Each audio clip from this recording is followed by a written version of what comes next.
প্রতিদিনের মতো আরেকটা ডেলি ব্লগ নিয়ে চলে আসলাম আপনাদের সাথে। তো আসসালামু আলাইকুম ভিউয়ার্স, কেমন আছেন? আশা করি আল্লাহ পাকের রহমতে অনেক ভালো আছেন। আলহামদুলিল্লাহ আমরাও ভালো আছি। তো এই তো রান্নাবান্না শুরু করে দিলাম। রান্নাবান্না শুরু করব। তো মাছ নিয়ে আসছে, আজকে রুই মাছ রান্না করব। রুই মাছ নিয়ে আসছে এখানে একটা রুই মাছ। মাছটাকে আমি বের করে নিলাম। তারপর হচ্ছে মাছ সুন্দর করে ধুয়ে যেটুকু রান্না করব এটুকু রেখে বাকিটুকু আমি প্যাকেট করে ফ্রিজে রেখে দিব। আর সবজিও নিয়ে আসছে এখানে, সবজিগুলো বের করে নিচ্ছি। আমি আজকে রান্না করব সবজিগুলো, তো সব সবজি রান্না করব না। আর এখানে হচ্ছে কাঁচামরিচ নিয়ে আসছে, তো কাঁচামরিচের বাজারে তো একদম আগুন। তো মাছ সুন্দর করে যেটুকু আমি রান্না করব ভালো করে ধুয়ে নিয়ে লবণ হলুদ মাখিয়ে তারপর রেখে দিয়েছিলাম।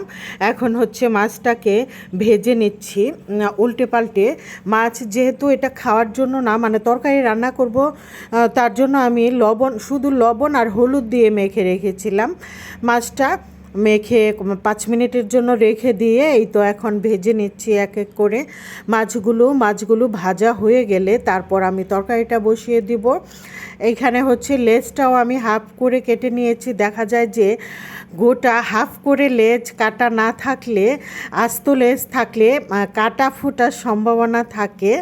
লেজটা যেহেতু অনেক বড় তাই আমি মাছের লেজ মাঝখান থেকে কেটে দিয়েছি। এভাবে কেটে দিলে কাটাটা আমার কাছে মনে হয় একটু কম লাগে।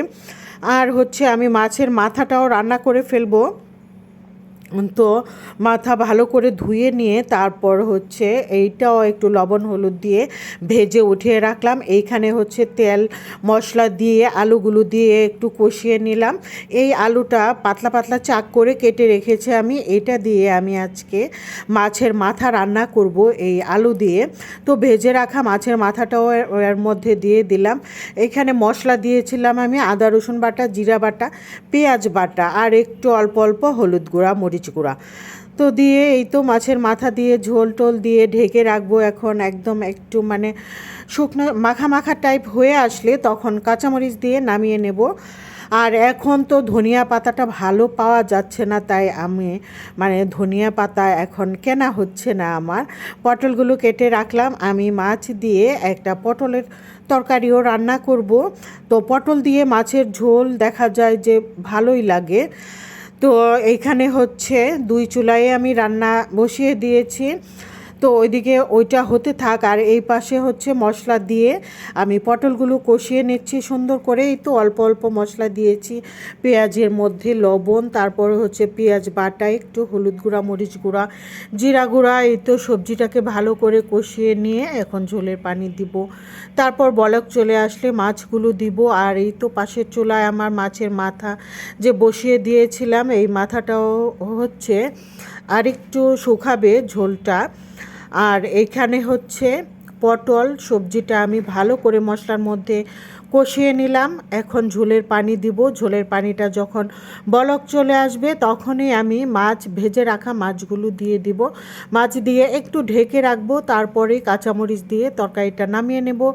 তো কাঁচামরিচের দাম সম্পর্কে বলতেছিলাম, সত্যিই কাঁচামরিচ তো অনেক বেশি দাম হয়ে গেছে। মানে 250 গ্রাম করে এখন কাঁচামরিচ কিনে আনতেছি। আর এটাকে মনে হয় যে কত যত্ন করে রাখছে। যাই হোক, এই তো কাঁচামরিচ দিয়ে তরকারিটা নামিয়ে নিলাম। আর এইখানে হচ্ছে সবগুলো মাছ আমি দিইনি। একটা তরকারি আমি দুপুরে খাবো আর একটা ঝোলের তরকারি আমি রাতে খাবো।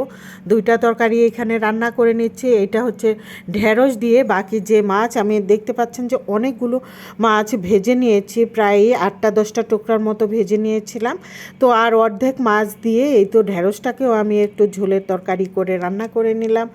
একটু ঝোল করে এইভাবে ঢেঁড়সটা কচি ছিল, মাছ দিয়ে রান্না করে নিলে ভালো লাগে খেতে, বেশ ভালো লাগে আর মজার ছিল। সবগুলো তরকারি মজার ছিল, টাটকা টাটকা মাছের মানে সাথে সাথে রান্না মাথা তরকারি সবই মাশাল্লাহ মজার ছিল। এই তো এখানে এটা হচ্ছে ঢেঁড়সের তরকারি। আল্লাহ হাফেজ।